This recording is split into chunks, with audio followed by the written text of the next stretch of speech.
welcome. Thank you for taking time today to participate in RSmart's webinar focusing on Kuali Workflow. Before we begin covering the content, I wanted to share with you our intended structure for the webinar. We have a lot of material to cover in an hour, so my introduction will be brief. We want to make sure to provide 10 minutes or so at the end of the presentation to answer questions. We do encourage questions, and to ensure that we get through the material, we would ask that you type your questions into the question queue, and we will do our best to get to those questions and provide answers at the end of the presentation. For questions that we do not have time during the webinar to get to, we will definitely follow up with an email to provide an answer. And to avoid audio distortion, which we've all dealt with, we're going to mute your microphones during the presentation. If it turns out that you're having trouble hearing our presenters, please electronically raise your hand or send a message through the question queue.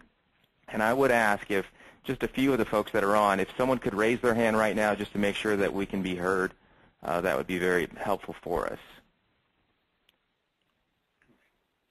With that, we will begin.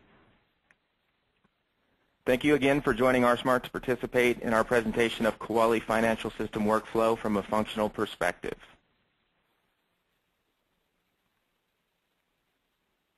Our presenters today are a few, besides myself.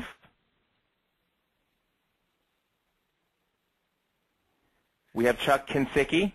He is a Kuali Solutions Architect with RSmart. We also have joining us Claire Tyson. She is a Kuali Financial System Project Lead at San Joaquin Delta College. And today I'm also joining you. My name is Sean Warren, and I'm a Kuali Solutions Consultant at RSmart. Our agenda today is a brief overview of the Kuali Foundation, RICE, and RSmart, and then Claire and Chuck are going to cover workflow, the definitions, the features, the actions, the roles. I'm going to briefly talk to you about ways that you can get started with workflow, and then we're going to address the questions that we have.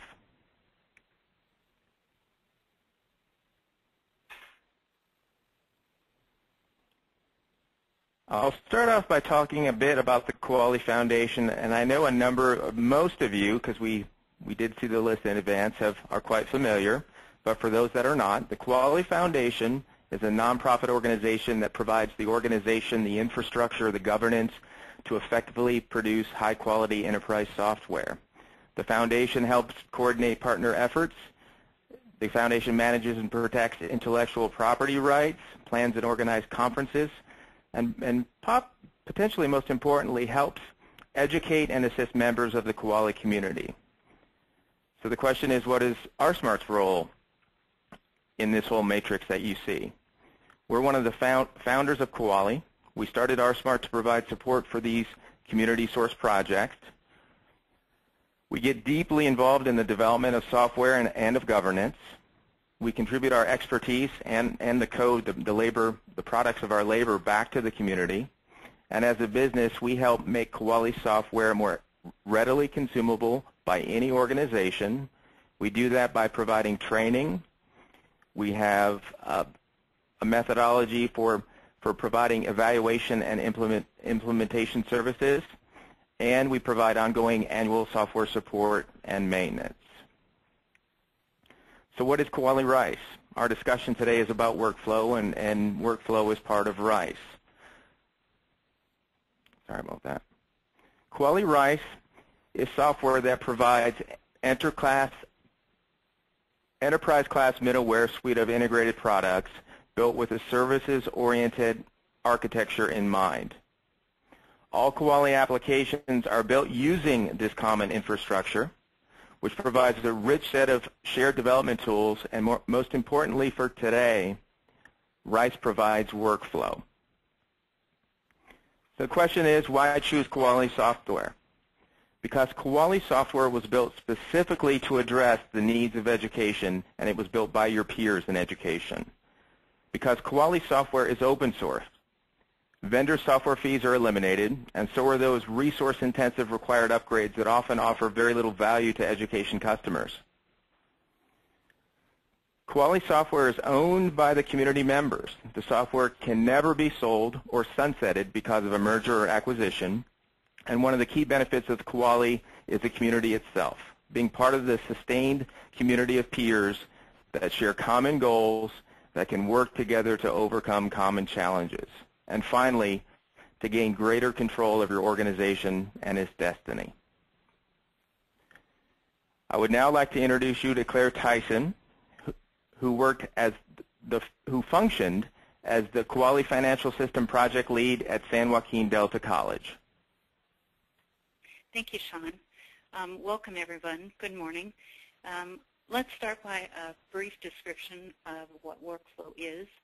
Workflow is the art of moving transactions from one place to another, requesting and recording actions related to the transaction along the way.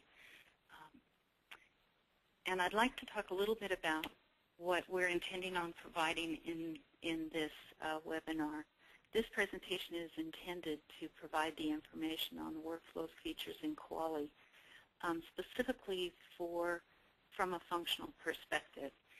My background is functional, not so much technical, so I'm going to talk in terms of examples in the business world. Workflow is a standard feature across all the Kuali applications, but we're going to kind of focus on finance because that's what I'm most familiar with, and that's the product that's coming out very shortly. The features are consistent throughout all the financial documents. They are in the system out of the box. However, institutionally specific processes can be supported by modifying those workflow elements, and we're going to go through some of those. We'll talk a little bit about the roles and the types of actions that are available for you out of the box or for your modification. Workflow changes the way business transactions are processed. This is done by providing access to the information ability. This workflow be to decentralize decision-making and input while centralizing the actual processing. This is really important for many businesses, and we'll talk about some of the reasons why, but from a business perspective, there is so much that can be lost in process that is either too centralized or too decentralized. Workflow provides a detailed electronic audit trail, which allows the identification of the business process. This makes it very transparent. Anybody can go into this system and see at any point in the process where it is, who's initiated some activity on it, what may be specific to that transaction, any notes, any unusual circumstances. It's all very visible. The transactions are date and time stamped, so when a transaction occurs, there goes your audit trail because it's date and time stamped. And it also identifies the user. Hello, Claire, can I interject? We have a question. We have someone asking if you could speak up just a little bit. Absolutely. Sorry about that. Perfect. No worries. Thank you. This provides transparency to the processes, which basically eliminates bottlenecks, redundancies, and gives you the ability to improve your process. So the concept here is if we're all familiar probably with a paper process where somebody initiates a transaction. Say you ask your assistant, hey, I need to order something, some supply, and that assistant, you know they've done the transaction, you know they've initiated it, but you have no idea where it went, whether the item was ever ordered, whether it was received, whether it was paid for. If it's something that somebody else needs to be involved in, say to implement or put it into play, you don't know where that is in any of the processes. When it's a paper process, you have to have somebody go track it down or make a few phone calls. What happens with this is that you can see where it has gone.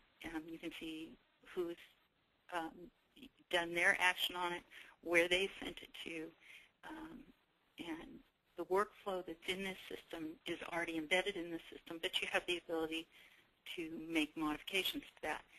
So it eliminates